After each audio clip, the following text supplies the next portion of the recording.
औज़ुबिल्लाहिमिनश्शैतानिर्रजीम बिस्मिल्लाहिर्रहमानिर्रहीम। अस्सलाम वालेकुम। क्या हाल है व्यूअर्स आप लोगों के? मैं उम्मीद करती हूँ कि आप लोग खैर-ओ-आफ़ियत से होंगे और आप लोगों के लिए बहुत बहुत बहुत सारी दुआओं के साथ मैं आपकी मेज़बान लैला हाजिर हूँ अपने चैनल में। व्यूअर्स आप लोगों के लिए जो आप लोगों की रिक्वेस्ट होती हैं दुआओं के लिए, तो अल्लाह ताला आपकी उन तमाम दुआओं को जिनके लिए आप मुझे कहते हैं कि हमारे लिए दुआ करें, अल्लाह पाक उन्हें अपनी बारगाह में कबूल फरमाए। आमीन। आपको आपकी परेशानियों से अल्लाह ताला निजात दिलाए। जिस चीज़ की जो जो परेशानियां आप जानते हैं और अल्लाह जानता है, अल्लाह ताला आपको उस परेशानी से निजात दिलाए। आमीन।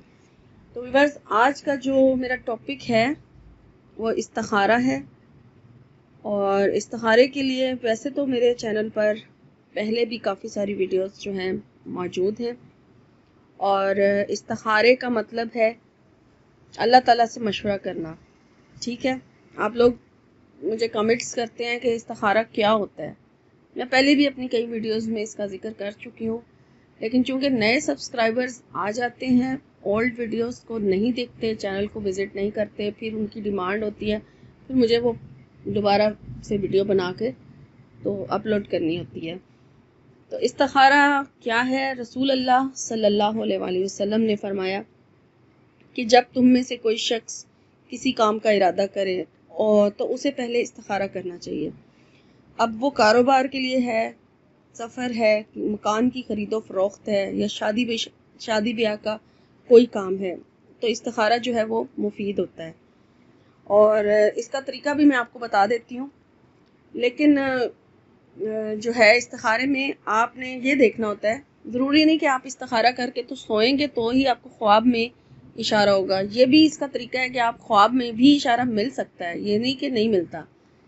लेकिन इसके लिए अपने दिल की कैफियत जानना ज़रूरी होती है। जब आप इस्तिखारा कर रहे होते हैं, एक दिन का तो नहीं होता, इस्तिखारे के लिए कम से कम 3 दिन या ज़्यादा से ज़्यादा 7 दिन का कहा जाता है।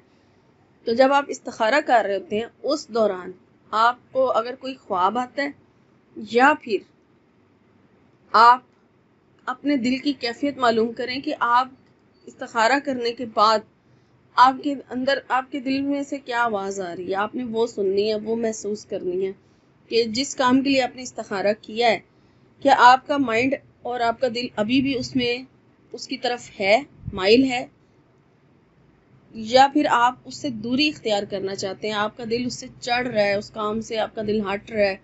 ये सारा कुछ आपने फील करना होता है। ये भी एक इस्तिखारे में इशारा हो सकता है कि आपकी दिली कैफियत आपको क्या महसूस कराती है, आपने वो चीज़ महसूस करनी है। इसको इस्तिखारा कहते हैं।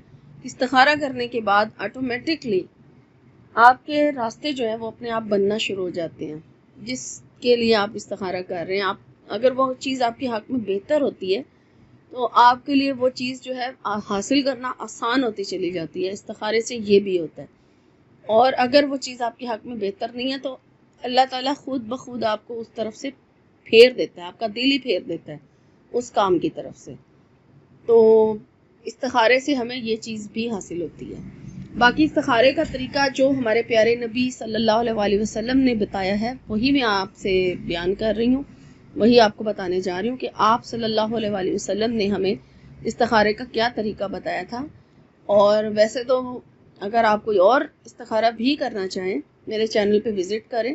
बहुत सारे सहाबाए कराम के तरीके या उलमाए कराम के तरीक़ों से किया हुआ इस्तिखारा जो है वो उनमें से कुछ मेरे चैनल पर भी मौजूद हैं।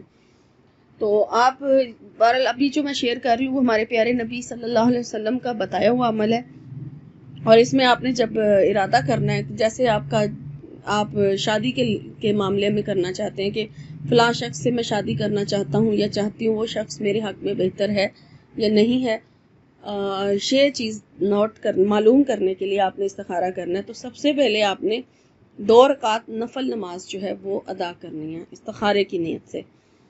और आपने इस्तिखारे में पहली जो रकात है, जब आप 2 रकात नमाज अदा कर रहे हैं, उसमें पहली रकात में सूरह फातिहा के बाद कोई भी सूरह इखलास अगर पढ़ना चाहें तो वो भी पढ़ सकते हैं। कोई भी जो सूरत छोटी आपको आती है आप पढ़ सकते हैं। यानी पहली रकात में कोई और सूरत पढ़ लें, दूसरी में कोई और पढ़ लें, जो भी सूरत आप इजीली पढ़ सकते हैं। تو وہ پڑھنے کے بعد جب آپ 2 رکعت نفل نماز ادا کر لیتے ہیں، اس کے بعد سلام پھیرنے کے بعد آپ نے 3 مرتبہ درود شریف پڑھنا ہے.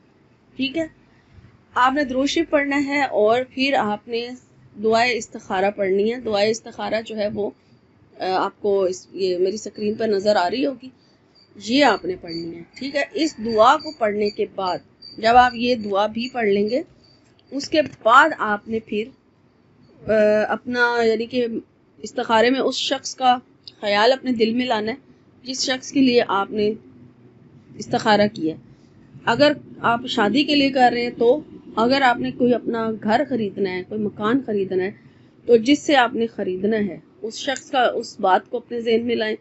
جس مقصد کے لیے بھی آپ نے کرنا ہے وہ اپنے ذہن میں لائیں اور پھر آپ اللہ تعالیٰ سے دعا کریں اور پھر پوچھیں اپنے رب سے کہ آپ کو اشارہ ہو جائے کہ جو بھی میرے لیے بہتر ہے کام، اس یعنی کہ استخارہ میں نے اس لیے کیا کہ یہ کام میرے حق میں بہتر ہے یا نہیں بہتر ہے، تو مجھے اس کا اللہ تعالیٰ سے آپ ہم کلام ہو اور اللہ سے پوچھیں کہ تو مجھے اس کا بہتر راستہ دکھا دے. اگر یہ چیز میرے حق میں بہتر ہے تو میرے لیے راستے آسان فرما دے اس کو حاصل کرنے میں، اور اگر یہ چیز میرے حق میں بہتر نہیں ہے تو پھر میرے لیے جو بہتر ہے وہ میرے لیے فرما دے. تو اس طرح سے آپ نے جو ہے دعا مانگ لینی ہے. دعا مانگنے کے بعد اگر تو آپ سونا چاہتے ہیں، رات کے وقت آپ استخارہ کر رہے ہیں، سو جائیں، آپ کی مرضی ہے. بہرحال اپنے دل کی کیفیت جو میں نے آپ کو شروع میں بتا دیا وہ بھی آپ معلوم کر سکتے ہیں استخارہ کرنے کے بعد. اور استخارہ کم از کم آپ 3 دن لگاتار کریں، اور اگر 3 دن سے زیادہ کریں تو 7 بار بھی. اگر 3 دن میں آپ کو نہیں پتہ چلا، کچھ بھی سمجھ نہیں آئی، تو پھر آپ 7 دن تک لگاتار استخارہ ضرور کریں. آپ کو انشاءاللہ ضرور معلوم ہو جائے گا. اور پھر اگر آپ کو کوئی خواب کی اس صورت حال میں آپ کو کوئی خواب آتی ہے صورت حال میں، تو آپ خواب کی تعبیر بھی پوچھ سکتے ہیں. کمنٹ جو لیٹسٹ اپلوڈ ہوگی نا ویڈیو، اس کے نیچے کمنٹ کر کے آپ اپنا خواب بتا کے، اگر آپ نے استخارے کی خواب کی معلوم کرنی ہے تعبیر، تو آپ پوچھ سکتے ہیں مجھ سے. تو یہ تھی آج کی ویڈیو. امید کرتی ہوں کہ آپ کو آج کی ویڈیو جو ہے وہ اچھی لگی ہوگی. انشاءاللہ ایک نئی ویڈیو میں آپ کی خدمت میں حاضر ہوں گی. اپنا اور اپنوں کا بہت سارا خیال رکھیے. فی امان اللہ.